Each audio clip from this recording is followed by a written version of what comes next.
Hi friends, আমার একটা নতুন ভিডিওতে সবাইকে অনেক অনেক ওয়েলকাম। তো আজ আমার মেয়েদের স্কুলের সরস্বতী পুজো উপলক্ষে প্রোগ্রাম হবে, আর সেই প্রোগ্রাম উপলক্ষে আমি চলে এসেছি। আর এর আগে আমি সরস্বতী পুজোর একটা ব্লগ তোমাদেরকে শেয়ার করেছি। তো আজকে কি হচ্ছে প্রোগ্রামে সেটা তোমাদের সাথে শেয়ার করবো। তোমার পুরো ভিডিওর সাথে দেখো। আর এখন বাজে হচ্ছে 12টা বাজেনি, 12টা বাজবে। তো এখন আমরা চলে এসেছি আর 12টা থেকে শুনছি প্রোগ্রাম হবে। আর কি প্রোগ্রাম হবে তার কিছু অংশ তোমাদের সাথে শেয়ার করবো। তো আমার পুরো ভিডিওর সাথে দেখো। এই যে আজকে একে পেয়েছি, আর জানি না আর কোন কোন গার্জেন আসবে। তো অলরেডি মাঠে অনেক স্টুডেন্টরা চলে এসেছে, জানি না কোনো গার্জেনরা এসেছে নাকি। তো চলো ভেতরে যাই। তো এসেই মাঠটার চারিদিকটা দেখাচ্ছি আর স্কুলের চারিদিকটা দেখাচ্ছিলাম, যেহেতু তখনও পর্যন্ত প্রোগ্রাম শুরু হয়নি, তার জন্য এখনও মাঠটা ফাঁকা রয়েছে। আর কিছু কিছু স্টুডেন্টরা এসেছে আর কয়েকটা গার্জেনও এসেছে। আর আমরা একটুখানি ভাবলাম যে একটুখানি দাঁড়িয়ে ফটো তুলে নিই দুজন মিলে।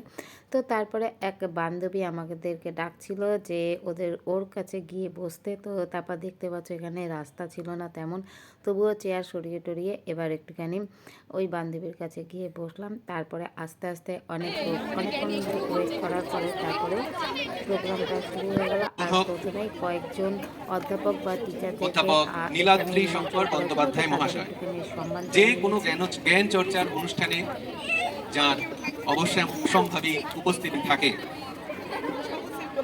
উপস্থিত হয়েছেন আজকের অনুষ্ঠানের মাননীয় প্রধান অতিথি অধ্যাপক সঞ্জিত মণ্ডল মহাশয়, যিনি কল্যাণী বিশ্ববিদ্যালয়ের বাংলা বিভাগের। তো অতিথিদের সম্বর্ধনা করার পরে শুরু হয়ে গেল প্রথম উদ্বোধনী নৃত্য। আর যেসব গানগুলো হচ্ছিল সেই গানগুলোতে যেহেতু কপিরাইট চলে আসবে, তো তার জন্য সবগুলোতে মিউট করে রেখেছি। তারপরে আর এক বান্ধবী অঞ্জনা, তো তাকে ও আমার পাশে বসেছিল। তো তারপরে পরপর অনুষ্ঠানগুলো শুরু হয়ে গেছিলো। আর এই বছরে অনেক বছর পরেই এই বছরে যারা সব ক্লাসে ফার্স্ট থার্ড হয়েছিল তাদের আবার এবং তার সঙ্গে বিদ্যালয়ের যে কৃতি ছাত্রছাত্রীরা আছে তাদেরকে সম্বর্ধনা প্রদান করা।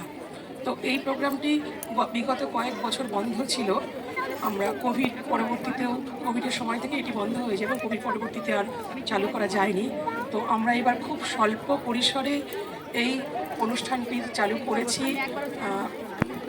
তো আমি এই অনুষ্ঠানে সবাইকে স্বাগত জানাচ্ছি এবং বলছি যে এই স্কুলে, এই বিদ্যালয়ে এটি আমার প্রাইজ ডিস্ট্রিবিউশনের পর আরেকটা নাচ শুরু হয়ে গেল। আর এই নাচেও আমি একদম মিউট করে দিয়েছিলাম।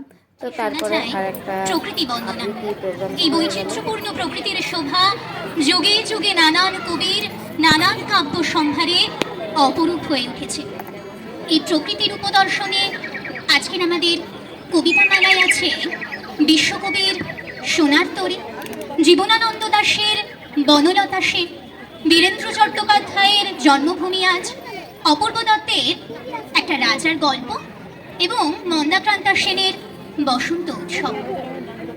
গগনে গরজে মেঘ ঘন বরষা, কুলে একা বসে আছি নাহি ভরসা। রাশি রাশি ভাড়া ভাড়া ধান কাটা হলো সারা, ভরা নদী খুঁড়ো ধারা খর বরষা। কাটিতে কাটিতে ধান এলো বরষা, একখানি ছোট ক্ষেত আমি একেলা, চারিদিকে মাকা জল করিছে খেলা। বড় পাড়ি দেখি আঁকা তরু ছায়া মশি মাখা, গ্রামখানি মেঘে ঢাকা প্রভাত বেলা। এই বাড়িতে ছোট ক্ষেত আবৃত্তির পরে ছোটদের একটা নৃত্য পরিবেশন হলো। আর এই নৃত্যটা ছিল একদমই ফাল্গুনি মাস। আর কদিন পরেই আমাদের যেহেতু দোল পূর্ণিমা, আর এই দোল পূর্ণিমা উপলক্ষেই এই গানটা ছিল। আর যেহেতু কপিরাইটের ব্যাপার তাই জন্য মিউট করে রেখেছিলাম। তারপর দেখাচ্ছিলাম কত স্টুডেন্টরা এসেছে আর অনেকটাই মাঠটা ভরে গেছে যেখানে প্রোগ্রামটা হচ্ছিল। বিশেষ করে আমরা এক্সপেরিমেন্টালের পক্ষ থেকে সেই সব সুরকারদের শ্রদ্ধার্ঘ দিতে চলেছি, যারা এই বাংলার সন্তান হয়েও অবদান রেখে গেছেন সর্বভারতীয় তথা বিশ্ব সঙ্গীতের গ্যালাক্সিতে। তাই সঙ্গীতের জগতে বাংলা ও বাঙালি সগর্ব পদচালনার খ্যাতি সর্বত্রই সমাদৃত।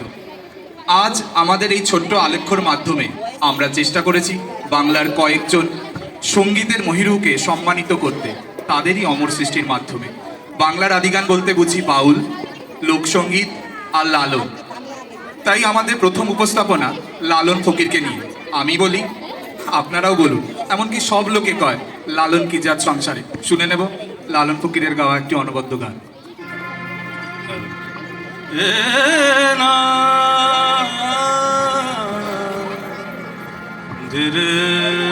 না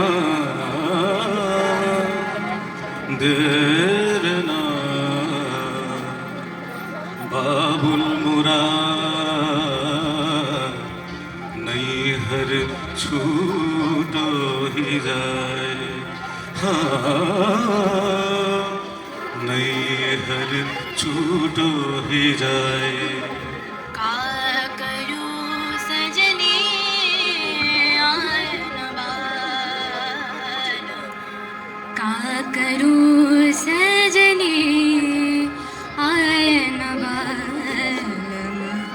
तड़पत बीती मोरे तड़पत बीती मोरे उन बिन रतिया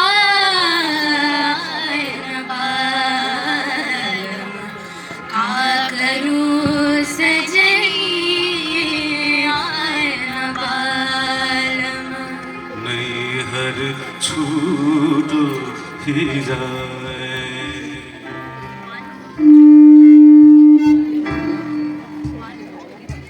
সব লোকে কয় লালন কি রাজ সংসারে সব লোকে কয় লালন কি রাজ সংসারে লালন বলে জানে গিরো লালন বলে জানে গিরো দেখলাম না এই নজরে সব লোকে কয় লালন কি রাজ সংসারে সব লোকে কয় লালন কি রাজ সংসারে জগৎ বেড়ে যাদের কথা গল্প করে যথা তথা জগৎ বেড়ে যাদের কথা গল্প করে যথা তথা লালন বলে জানে বান্না লালন বলে জানে বান্না পিটিয়েছি সাত বাজারে সব লোকে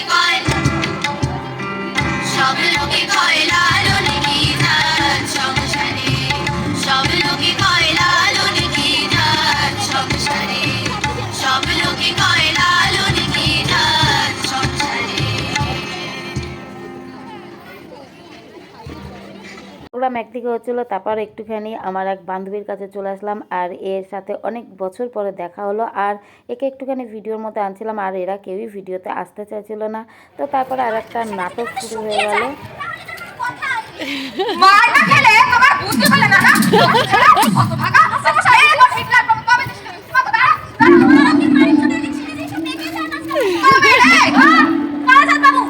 ওটা আপনার ভ্রম। মারপিট করে খুব অল্প কাজই হয়। কথায় আছে না, গাধাকে বিনোলে ঘোড়া হয় না, কিন্তু অনেক সময় ঘোড়াকে বিনোলে গাধা হয়ে যায়। অধিকাংশ ছেলে শিখতে পারে, কিন্তু ওই অধিকাংশ মাস্টারমশাইরা শেখাতে পারেন না। আর মার খেয়ে মরে সেই ছেলেটাই।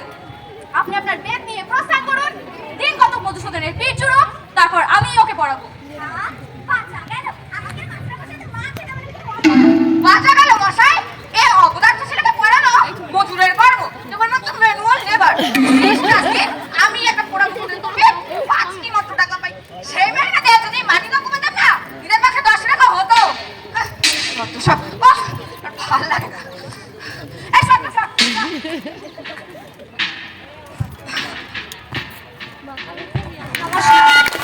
অবশ্যই প্রোগ্রামের মূল আকর্ষণ ছিল চিত্রাঙ্গদা আর এই চিত্রাঙ্গদাতে কিছু কিছু ছোটো ছোটো ছেলেমেয়েরা এখানে প্রোগ্রাম করেছিল আর আমার মেয়েও এখানে প্রোগ্রাম করবার কথা ছিল, কিন্তু সে একদিন অনুপস্থিত ছিল, তো তার জন্য সে প্রোগ্রামটা করতে পারেনি। তো তারপর আমার মেয়ে এটা দেখছিল, তো তার জন্য আমিও শেষ পর্যন্ত থেকে গেলাম। তারপরে সবাই কারা কারা অংশগ্রহণ করেছিল সবাই সবার পরিচয় দিল। তো এইভাবেই আজকের শেষ যে প্রোগ্রামটা হয়েছে, তো এই প্রোগ্রামের পরে আজকের অনুষ্ঠানটা সমাপ্ত হবে। তো আজকের ওভারঅল ভিডিও তোমাদের কেমন লেগেছে তোমরা অবশ্যই কমেন্টে জানাবে। তোমরা সবাই ভালো থেকো, সুস্থ থেকো।